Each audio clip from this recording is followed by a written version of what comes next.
Muito bem, agora eu tenho ali uma equação de movimento que está expressa em termos de uma quantidade vetorial, que é o vetor Rzinho, né?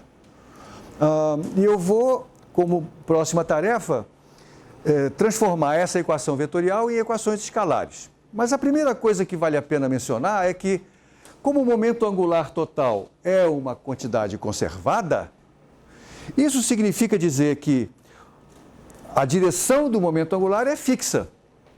Se a direção do momento angular é fixa, então o movimento dessa partícula fictícia se dá num plano que é perpendicular a esse momento angular. Verdade? E essa partícula fictícia, ela é fictícia, mas a coordenada a qual ela está associada não é fictícia. Essa é a coordenada relativa. Então significa que o vetor coordenada relativa, ele vai trafegar num plano perpendicular ao momento angular. Veja que, a priori, isso não era óbvio, né? Eu estou tratando de um sistema, de um sistema tridimensional. Em princípio, esses vetores, tanto o Rzão quanto o Rzinho, são vetores no espaço tridimensional. Então, esse Rzinho, no espaço tridimensional, poderia ter três componentes independentes, três componentes variando. Pois eu acabo de lhe mostrar que, por causa da conservação do momento angular, de fato, ele só tem duas. Porque ele só se move no plano perpendicular ao momento angular. Então, primeira consequência da lei da gravitação universal é que o movimento planetário é um movimento plano. Eu estou chegando perto da primeira lei, né? A primeira lei de Kepler nos diz que as órbitas planetárias são elipses planas. Elas estão sempre contidas num plano. Acabo de provar que, se você tem uma força central, então, necessariamente, você tem um movimento plano. Essa é a primeira conclusão. Se é um movimento plano, então eu só preciso de duas coordenadas escalares para determinar o vetor coordenada relativa. Ora, em geral, essa coordenada relativa, ela vai ser medida a partir do centro de massa, e repito que no caso do sistema planetário, o centro de massa praticamente coincide com o Sol. Então, essa coordenada relativa está associada à distância do planeta ao Sol. Legal? Ora, então é conveniente que eu descreva as equações de movimento que eu vou obter agora, as escalares, envolvendo essa coordenada, a coordenada distância ao centro de massa. E não coordenadas cartesianas, x e y. Mas se eu estou falando de a coordenada distância ao Sol, eu estou falando de coordenadas polares bidimensionais. Porque eu sei que o movimento é plano. Então, por causa disso aqui, por causa da conservação do momento angular, esse problema se reduz a um problema em duas dimensões, porque a trajetória é plana, e eu vou usar coordenadas polares, pelo motivo já descrito. Ficou feio aqui. Legal. E então, se eu vou usar coordenadas polares, a minha primeira tarefa vai ser, por exemplo, escrever a energia cinética, 1 meio de μ, cadê ela? 1 meio de μ Rzinho ponto quadrado em termos de coordenadas polares. A gente já fez isso, não é? Como é que faz isso? Para quem não se lembra, o vetor R em coordenadas polares, eu posso escrevê-lo assim, R vezes R chapéu. Você precisa saber quem é R ponto. Só que agora o R ponto, ao contrário do nosso teste, aqui é um pouquinho mais complicado, porque o módulo da coordenada relativa está variando. Então eu tenho, isso aqui é R ponto, R chapéu, mais R chapéu ponto, mais R chapéu ponto, acho que essa altura você já sabe, Φ ponto, Φ chapéu, isso aqui é Φ ponto, Φ chapéu. Isso significa que R ponto ao quadrado, como esse R chapéu e Φ chapéu são ortogonais, isso aqui é apenas o quadrado de R ponto somado com o quadrado de R Φ ponto.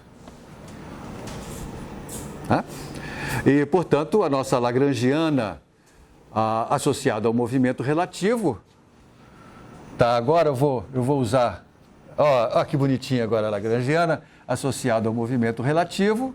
Eu vou escrever assim, 1 meio de massa reduzida vezes R ponto ao quadrado mais r quadrado φ ponto quadrado. Essa é a parte cinética, menos u de r.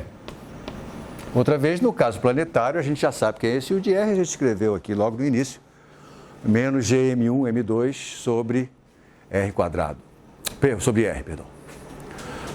Aqui está a lagrangiana do movimento relativo. Vamos olhar para ela de novo, com o olhar lagrangiano. O que a gente descobre ao olhar para essa lagrangiana do movimento relativo? Ela não depende de φ.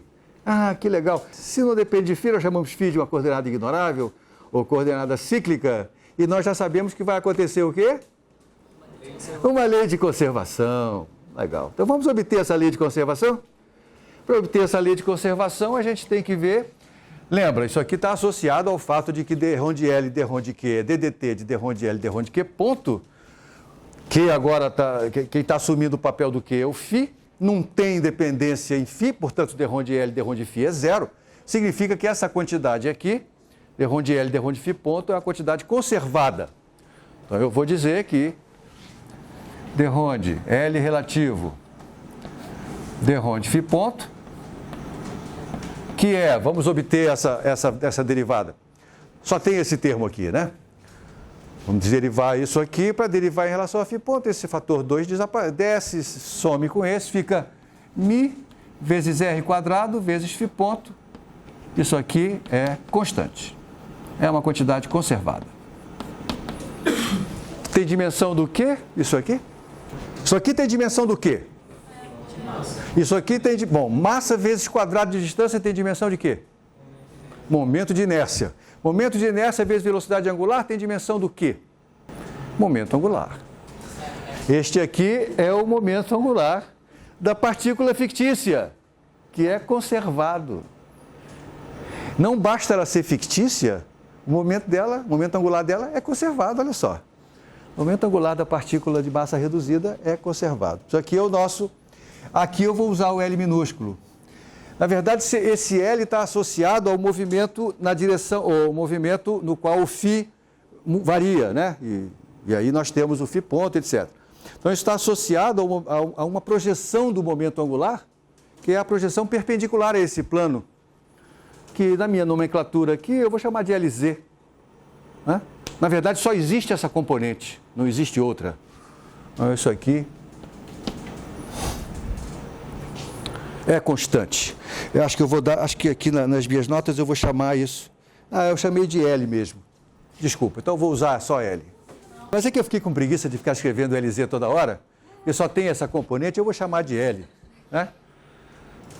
Isso quer dizer que eu já descobri alguma coisa muito importante sobre esse movimento. Né?